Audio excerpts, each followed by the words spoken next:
இயேசு மரணத்தையும் பாதாளத்தையும் ஜெயித்து அதனுடைய எல்லா அதிகாரத்தையும் தன் கரத்தில் வைத்திருக்கிறார். அந்தப்படியே முந்தின மனுஷனாகிய ஆதாம் ஜீவாத்துமாவானான் என்றெழுதியிருக்கிறது. பிந்தின ஆதாம் உயிர்ப்பிக்கிற ஆவியானார். ஆகிலும் ஆவிக்குரிய சரீரம் முந்தினதல்ல, ஜென்ம சரீரமே முந்தினது. ஆவிக்குரிய சரீரம் பிந்தினது. முந்தின மனுஷன் பூமியிலிருந்துண்டான மண்ணானவன். இரண்டாம் மனுஷன் வானத்திலிருந்து வந்த கர்த்தர். மண்ணானவன் எப்படிப்பட்டவனோ மண்ணானவர்களும் அப்படிப்பட்டவர்களே. வானத்துக்குரியவர் எப்படிப்பட்டவரோ வானத்துக்குரியவர்களும் அப்படிப்பட்டவர்களே. மேலும் மண்ணானவனுடைய சாயலை நாம் அணிந்திருக்கிறது போல வானவருடைய சாயலையும் அணிந்து கொள்வோம். சகோதரரே, நான் சொல்லுகிறதென்னவெனில், மாம்சமும் இரத்தமும் தேவனுடைய ராஜ்யத்தைச் சுதந்தரிக்க மாட்டாது. அழிவுள்ளது அழியாமையைச் சுதந்தரிப்பதுமில்லை. இதோ ஒரு இரகசியத்தை உங்களுக்கு அறிவிக்கிறேன்.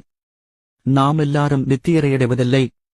ஆகிலும் கடைசி இக்காலம் தொனிக்கும் போது, ஒரு நிமிஷத்திலே, ஒரு இமைப்பொழுதிலே நாமெல்லாரும் மறுரூபமாக்கப்படுவோம். இக்காலம் தொனிக்கும், அப்பொழுது மரித்தோர் அழிவில்லாதவர்களாய் எழுந்திருப்பார்கள். நாமும் மறுரூபமாக்கப்படுவோம். மரணமே, உன் கூர் எங்கே? பாதாளமே, உன் ஜெயம் எங்கே?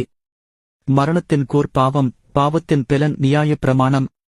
நம்முடைய கர்த்தராகிய இயேசு கிறிஸ்துவினாலே நமக்கு ஜெயங்கொடுக்கிற தேவனுக்கு ஸ்தோத்திரம். 1 கொரிந்தியர் 15 அதிகாரம் 45 முதல் 57 வசனங்கள் வரை.